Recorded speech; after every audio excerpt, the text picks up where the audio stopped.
कहानी की शुरुआत प्रोफेसर बॉम्ब से होती है, जो जंगल में न दिखने वाले सूक्ष्म लोगों पर रिसर्च कर रहे हैं। तभी उन्हें आसमान से एक छोटी चिड़िया गिरती हुई दिखती है।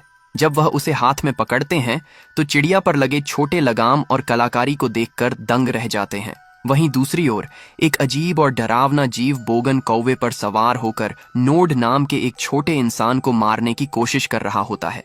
नोड उससे बचने का पूरा प्रयास करता है। तभी वहां उनका लीडर रोनिन आता है। वह जीव नोड को पकड़कर ले जाने की कोशिश करता है, लेकिन रोनिन ऊपर से उस पर कूदकर उसे नीचे गिरा देता है और नोड को बचाकर अपने शहर मून हेवन ले जाने की बात करता है। वह अजीब जीव अनियंत्रित होकर एक कार से टकराकर मर जाता है। उसी कार में मैरी नाम की लड़की है, जो कई वर्षों बाद अपने पिता प्रोफेसर बॉम्ब से मिलने उनके घर पहुंचती है। बाहर से आवाज लगाने पर जब कोई जवाब नहीं मिलता तो वह घर के अंदर जाती है, जहां उसे कीड़ों की हड्डियां और अजीब रिसर्च के नमूने दिखते हैं। तभी उसकी मुलाकात अपने पिता से होती है, जो अपनी खोज और काम में पूरी तरह डूबे हुए होते हैं। प्रोफेसर बॉम्ब के पास ओजी नाम का एक पालतू कुत्ता है, जिसकी एक आंख और एक पैर नहीं है।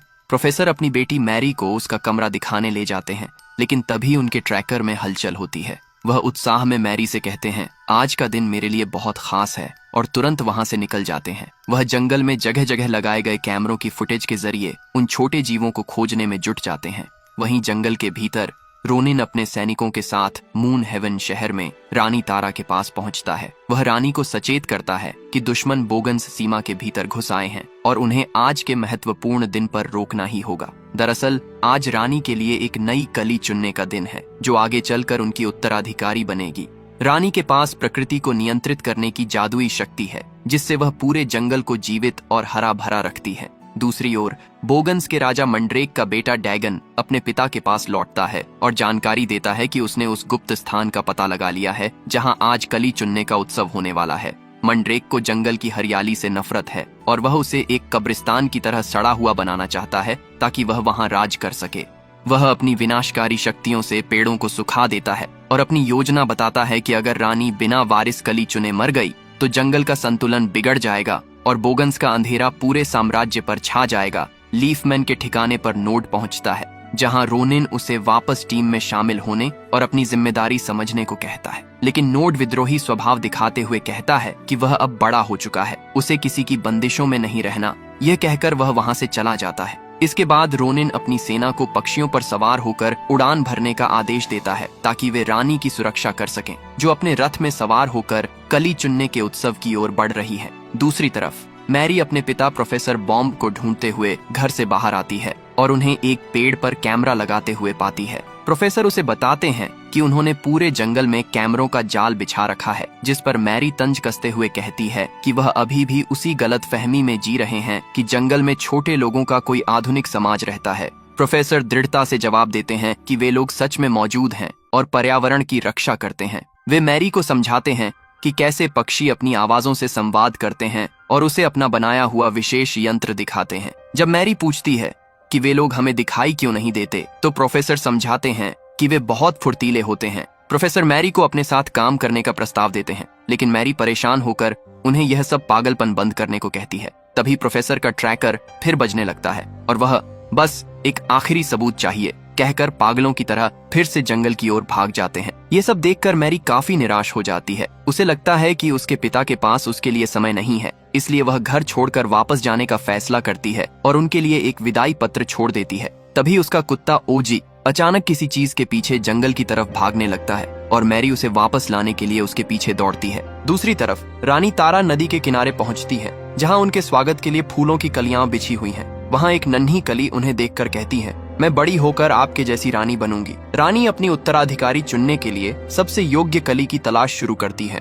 वहीं मब और ग्रब नाम के दो घोंघे रानी का इंतजार कर रहे होते हैं। जब रानी उनसे कली दिखाने को कहती हैं, तो वे अपनी पसंद की कलियां पेश करते हैं, लेकिन रानी को एक छोटी और चमकती हुई कली पसंद आती है और वह उसे अपनी शक्ति देने के लिए चुन लेती है। तभी सुरक्षा में तैनात रोनिन को एहसास होता है कि पेड़ों के पत्ते अचानक सड़ रहे हैं। वह तुरंत एक तीर चलाता है, जिससे पता चलता है कि बोगन्स सेना पेड़ों की छाल का भेष बदलकर छिपी हुई थी। देखते ही देखते बोगन्स की पूरी सेना हमला कर देती है। रोनिन और लीफमैन उनका मुकाबला करते हैं, लेकिन बोगन्स का असली निशाना रानी तारा होती है। रानी अपने रथ को तेजी से भगाती है, पर दुश्मन उन पर कूदने लगते हैं। इसी अफरा तफरी में एक बोगन योद्धा रोनिन पर हमला कर उसे उलझा देता है ताकि बाकी लोग रानी तक पहुंच सकें। बोगन्स रानी तारा को चारों ओर से घेर लेते हैं, लेकिन रानी अपनी प्राकृतिक शक्तियों का उपयोग कर रास्तों को झाड़ियों से बंद करते हुए बहादुरी से भागती हैं। लीफमैन सैनिक अपनी जान की बाजी लगाकर दुश्मनों को रोकते हैं। इसी दौरान मैरी अपने कुत्ते ओजी को ढूंढते हुए जंगल के उसी हिस्से में पहुंच जाती है। वहां बोगन्स का राजा मंड्रेक अपने बेटे डैगन के साथ हमला करता है। मंड्रेक डैगन को कली पर कब्जा करने का आदेश देता है। रानी अपनी शक्तियों से बोगन्स का मुकाबला करती हैं। तभी रोनिन वहां पहुंचकर रानी को सुरक्षित निकालने की कोशिश करता है, लेकिन मंड्रेक और डैगन उन पर टूट पड़ते हैं। भीषण लड़ाई में रोनिन डैगन को मार गिराता है, पर इसी अफरा तफरी में मंड्रेक का एक घातक तीर रानी को लग जाता है। घायल रानी ऊंचाई से नीचे गिरने लगती है, जिसे देख पास ही खड़ी मैरी दंग रह जाती है। मरते समय रानी अपनी जादुई शक्ति उस कली में समाहित कर उसे मैरी को सौंप देती है। जैसे ही मैरी उस कली को छूती है, जादू के प्रभाव से वह खुद छोटी होकर उनकी दुनिया का हिस्सा बन जाती है। मैरी घबराकर रानी के पास जाती है और कहती है कि उन्हें डॉक्टर की जरूरत है, लेकिन रानी अंतिम सांस लेते हुए उसे निर्देश देती है कि इस कली को निमगालू तक पहुंचाओ। तभी रोनिन और अन्य सिपाही वहां पहुंचते हैं और रानी रोनिन की बाहों में दम तोड़ देती है। उनके प्राण निकलते ही आसपास की हरियाली काली पड़ने लगती है, जो पूरे जंगल पर आने वाले संकट का संकेत है। रानी तारा के निधन के बाद रोनिन सदमे में है। वह मैरी से पूछता है, क्या रानी ने तुमसे कुछ कहा? एमके बताती है कि उन्होंने निमगालू नाम के किसी व्यक्ति के बारे में बात की थी। रोनिन अपने सैनिकों को शहर की सुरक्षा का जिम्मा सौंपता है और खुद कली को लेकर निमगालू के पास जाने का निर्णय लेता है। इसी बीच एमके को एहसास होता है कि वह छोटी हो चुकी है और वह बुरी तरह घबरा जाती है। वह रोनिन से खुद को फिर से बड़ा करने की गुहार लगाती है। तभी वहां घोंघे मब और ग्रब पहुंचते हैं और समझाते हैं कि उनके बिना यह जादुई कली मुरझा जाएगी, क्योंकि वे इसके रक्षक हैं। रोनिन मजबूरी में उन दोनों को और अपने घर वापस जाने की उम्मीद में एमके को भी साथ ले लेता है। वे सभी पक्षियों पर सवार होकर निमगालू की तलाश में निकलते हैं। दूसरी ओर नोड जंगल के दूसरे हिस्से में पक्षियों की रेस कर रहा होता है। एक लड़की उसे कड़ी टक्कर देती है, लेकिन नोड चालाकी से रेस जीत जाता है। हालांकि वहां का सट्टेबाज मेंढक उस पर गुस्सा होता है, क्योंकि नोड को जानबूझकर हारने के लिए कहा गया था। तभी वहां रोनिन पहुंचता है और नोड को मेंढक के चंगुल से छुड़ाता है। रोनिन भारी मन से नोड को बताता है कि हमले में रानी की मृत्यु हो गई है। यह सुनकर नोड स्तब्ध रह जाता है और पूछता है कि अब जंगल को कौन बचाएगा। रोनिन उसे समझाता है कि अगर कल सूर्योदय तक कली को निमगालू के पास नहीं पहुंचाया गया तो पूरा जंगल खत्म हो जाएगा। वह नोड को अपने साथ चलने का आदेश देता है। ये सारी गुप्त बातें वहां मौजूद मेंढक सुन लेता है और तभी एमके भी वहां उनके सामने आती है। प्रोफेसर बॉम्ब जब अपने घर लौटते हैं तो वे मैरी को यह बताने के लिए उत्साहित होते हैं कि आज जंगल में कितनी बड़ी हलचल हुई है, लेकिन तभी उनकी नजर मैरी के छोड़े हुए पत्र पर पड़ती है। उन्हें लगता है कि मैरी उन्हें छोड़कर हमेशा के लिए चली गई है और वे बेहद दुखी हो जाते हैं। दूसरी ओर नन्ही हो चुकी मैरी अब नोड के साथ पक्षी पर सवार होकर यात्रा कर रही है, जबकि रोनिन घोंघो मब और ग्रब के साथ आगे बढ़ रहा है। रास्ते में वे देखते हैं कि रानी तारा की मृत्यु के कारण जंगल की हरियाली तेजी से सड़ रही है और उसे बचाने का एकमात्र रास्ता वह जादुई कली ही है। तभी अचानक उन पर बोगन्स के पालतू चमगादड़ों का झुंड हमला कर देता है। उनसे बचने की कोशिश में नोड और मैरी एक गहरे बिल में गिर जाते हैं। नोड मैरी को चुप रहने का इशारा करता है। तभी अंधेरे से एक बड़ा चूहा बाहर निकलता है। मैरी को पहले वह मासूम लगता है, लेकिन वह अचानक हमला कर देता है। नोड फुर्ती से बिल से बाहर निकल जाता है, जबकि मैरी संघर्ष करती है। एक पल के लिए वह चूहे से खुद को बचा लेती है, लेकिन दोबारा ऊपर कूदने की कोशिश में उसका सिर एक जड़ से टकरा जाता है और वह बेहोश हो जाती है। नोड उसे बचाने के लिए वापस नीचे कूदता है और चूहे का ध्यान भटकाता है, लेकिन चूहा अपनी पूंछ से उसे जकड़ लेता है। जैसे ही चूहा हमला करने वाला होता है, रोनिन सही समय पर वहां पहुंचकर उसे भगा देता है और मैरी को होश आ जाता है।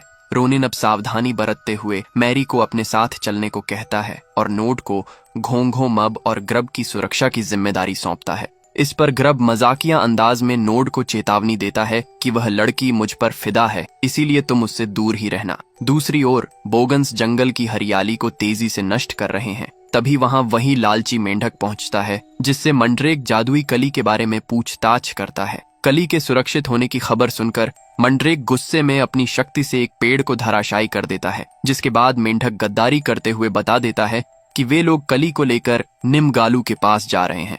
रोनिन, एम के, नोड और घोंघे छिपते छिपाते विशाल पेड़ की ओर बढ़ते हैं, जहां जंगल के सभी जीव सड़न की समस्या से घबराकर निमगालू की शरण में आए हुए हैं। रोनिन बताता है कि निमगालू जंगल के सबसे बुजुर्ग और ज्ञानी इतिहासकार हैं। जब निमगालू बाहर आते हैं तो वे देखते हैं कि रानी तारा अब नहीं रहीं और पूरा जंगल खतरे में है। वह परेशान होते हैं कि लोगों को क्या जवाब दें। तभी रोनिन उनके पास पहुंचता है। निमगालू कली को सुरक्षित छिपाने की बात करते हैं, लेकिन एम के उन्हें बताती है कि रानी ने खुद उसे यह कली निमगालू तक पहुंचाने का आदेश दिया था। निमगालू शुरू में असमंजस में होते हैं कि इस कली का क्या करना है, इसलिए वे उन सभी को अपने जादुई पुस्तकालय के भीतर ले जाते हैं, जहां जंगल के भूत, भविष्य और वर्तमान की हर घटना का लिखित विवरण मौजूद है। निमगालू अपनी प्राचीन किताबों और चिट्ठों में कली के बारे में जानकारी ढूंढते हैं, जिससे पता चलता है कि यदि रानी ने इसे चुन लिया है तो आज रात पूर्ण चंद्रमा की रोशनी में इसका खिलना तय है।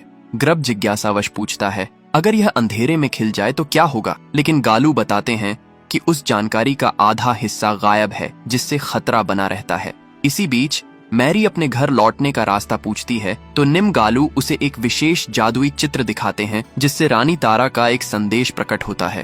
रानी का साया मैरी से कहता है कि कली को उसकी जरूरत है और यहाँ उसके होने का एक बड़ा मकसद है। वह बताती है कि जब कली चांद की रोशनी में खिलेगी तभी मैरी अपने असली रूप में वापस लौट पाएगी। ये सुनकर मैरी खुश हो जाती है कि वह वापस घर जा सकेगी। रोनिन नोड को कली की सुरक्षा का जिम्मा सौंपकर वहां से कुछ देर के लिए चला जाता है। निमगालू सभी को बताते हैं कि भले ही रानी तारा अब नहीं रही, लेकिन आज रात नई रानी के चुनाव का जश्न मनाने का समय है, क्योंकि कली से नया जीवन मिलेगा। इस बीच नोड मैरी को एक शांत जगह ले जाता है और उसे एक विशाल हिरण दिखाता है, जो उनके छोटे आकार के कारण पहाड़ जैसा बड़ा लग रहा है। नोड हिरण की पीठ पर बैठ जाता है और मैरी को भी अपने साथ बिठाता है। दोनों सवारी का आनंद लेते हुए एक दूसरे से बातें करते हैं।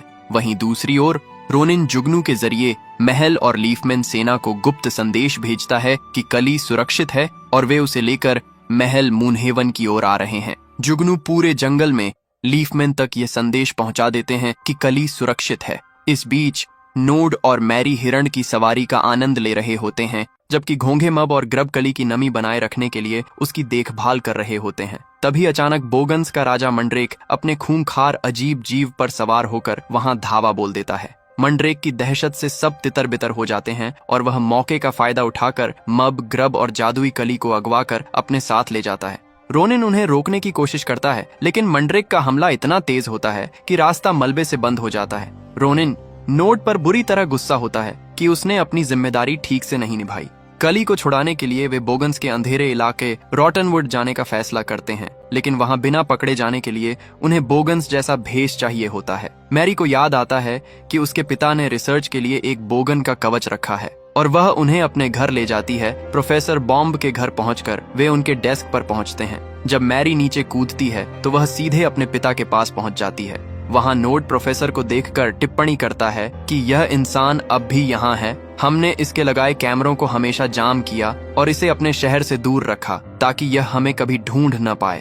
अपने पिता के बारे में ये बातें सुनकर मैरी भावुक हो जाती है और गर्व से कहती है, मैं इसी इंसान की बेटी हूँ। उधर मंड्रेक अपने ठिकाने पर कली को रखते हुए मब और ग्रब को बताता है कि वह फटे हुए पन्ने का रहस्य जान चुका है। यदि यह कली अंधेरे में खिलेगी तो इससे एक ऐसा वारिस पैदा होगा जो पूरे जंगल को तबाह कर देगा। रोनिन और नोड प्रोफेसर बॉम्ब के डेस्क से बोगन्स के कवच इकट्ठा करने लगते हैं, जबकि मैरी अपने पिता के पास जाकर उन्हें आवाज देने की कोशिश करती है, लेकिन छोटा आकार होने के कारण प्रोफेसर को कुछ सुनाई नहीं देता। तभी वहां उनका कुत्ता ओजी पहुंच जाता है और मैरी को देख उसके पीछे भागने लगता है।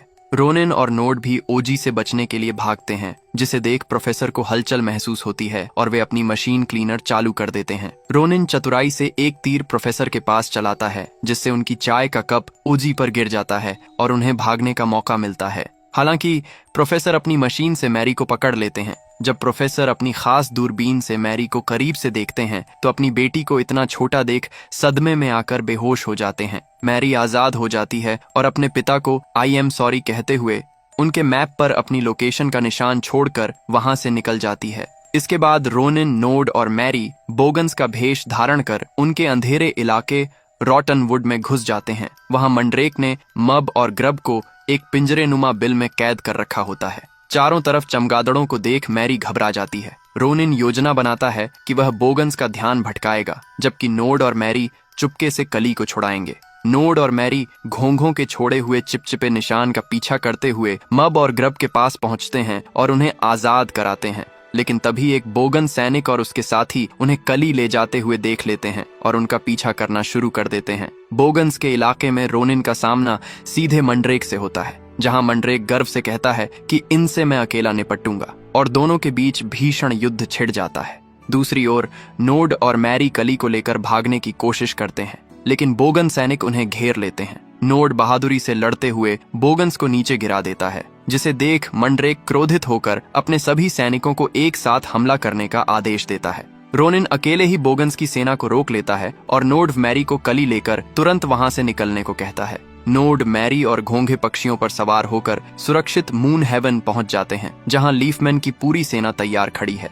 नोड उन्हें चेतावनी देता है कि बोगन्स किसी भी पल यहाँ पहुंचने वाले हैं। निमगालू कली को महल के शिखर पर रखते हैं और चांद की रोशनी के आने का इंतजार करते हैं। कली के खिलने का समय करीब देख नोड भावुक होकर मैरी को अलविदा कहता है, क्योंकि उसे पता है कि कली के खिलते ही मैरी वापस अपने असली रूप में लौट जाएगी। तभी अचानक हजारों चमगादड़ों का झुंड आसमान में छा जाता है और चांद की रोशनी को पूरी तरह ढक लेता है, जिससे रोशनी के अभाव में कली मुरझाने लगती है। यह देख नोड और सभी लीफमैन सैनिक अपनी जान की बाजी लगाकर चमगादड़ों के घेरे को तोड़ने और बोगन्स को रोकने के लिए हवा में भीषण युद्ध शुरू कर देते हैं। मैरी भी युद्ध में शामिल होने की सोचती है, लेकिन निमगालू उसे चेतावनी देते हैं कि अगर तुम्हें घर लौटना है तो कली के खिलते समय तुम्हें उसके पास रहना होगा। तभी मैरी को एहसास होता है कि इस संकट में उसे अपने पिता प्रोफेसर बॉम्ब की मदद चाहिए। वह पक्षी पर सवार होकर अपने पिता के घर की ओर उड़ती है। दूसरी तरफ चांद की रोशनी रुकने के कारण कली अंधेरे में खिलने लगती है, जो विनाश का संकेत है। मैरी अपने पिता के कैमरों के सामने जाकर चिल्लाती है, लेकिन प्रोफेसर सदमे में होने के कारण इसे अपना भ्रम समझकर कैमरे बंद करने लगते हैं। मैरी हार नहीं मानती और अलग अलग कैमरों के सामने जाकर उन्हें संकेत देती है। तभी एक बोगन सैनिक मैरी पर हमला करता है। इसी बीच प्रोफेसर की नजर उस मैप पर पड़ती है जहां मैरी ने निशान छोड़ा था और उन्हें सब समझ आ जाता है। वह सीधे उस लोकेशन की ओर आते हैं और ओजी मैरी पर हमला कर रहे बोगन्स को खा जाता है। प्रोफेसर मैरी को अपने हाथ में उठाते हैं और अपने विशेष यंत्र की मदद से उसकी आवाज सुनते हैं। मैरी अपने व्यवहार के लिए उनसे माफी मांगती है और प्रोफेसर कहते हैं, मुझे तुम्हारा मैसेज मिल गया था। मैरी उन्हें अपने पीछे आने को कहती है ताकि वे चांद की रोशनी का रास्ता साफ कर सकें। मंड्रेक महल के भीतर कली के पास पहुंच जाता है, जहां निमगालू और मब उसे रोकने का असफल प्रयास करते हैं। महल के भीतर रोनिन पहुंचकर मंड्रेक से मुकाबला करता है, जबकि बाहर मैरी अपने पिता प्रोफेसर बॉम्ब की मदद से एक विशेष ध्वनि यंत्र का उपयोग करती है। वह चमगादड़ों की आवाज को रिकॉर्ड कर उसे विपरीत दिशा में बजाती है, जिससे भ्रमित होकर चमगादड़ चांद के सामने से हटने लगते हैं और प्रोफेसर के पीछे जाने लगते हैं। महल में जब मंड्रेक रोनिन पर भारी पड़ने लगता है, तभी नोड वहां पहुंचकर उसकी मदद करता है। जैसे ही आसमान साफ होता है, चांद की पूरी रोशनी जादुई कली पर पड़ती है। रोनिन और नोड मिलकर पूरी ताकत से मंड्रेक को पीछे धकेल देते हैं, जिससे वह एक पेड़ की खोह के भीतर अपने ही मलबे में दब जाता है और बोगन्स का विनाश होता है। कली के खिलते ही पूरे जंगल में फिर से हरियाली छा जाती है और कली से निकली जादुई शक्ति उस छोटी बच्ची फूल की कली में समाहित हो जाती है, जिससे वह नई रानी बन जाती है। सभी लीफमैन नई रानी के सम्मान में झुकते हैं। नोड को लगता है कि मैरी वापस अपनी दुनिया में चली गई है, तभी मैरी वहां पहुंचती है। हालांकि कली के खिलने का समय समाप्त होने वाला होता है, लेकिन नई रानी अपनी विशेष शक्तियों का उपयोग कर मैरी को उसके असली मानवीय रूप में वापस भेज देती है। प्रोफेसर बॉम्ब अपनी बेटी को सही सलामत पाकर और यह जानकर बेहद खुश होते हैं कि उनका शोध पूरी तरह सच था। अंत में मैरी अपने पिता के साथ ही जंगल में रहने लगती है और उनके शोध में हाथ बंटाती है। वह प्रोफेसर के खास कैमरों और यंत्रों के जरिए नोड और मब से बात करती है, जिससे साफ होता है कि दोनों दुनिया के बीच अब एक गहरा और प्यारा रिश्ता बन चुका है।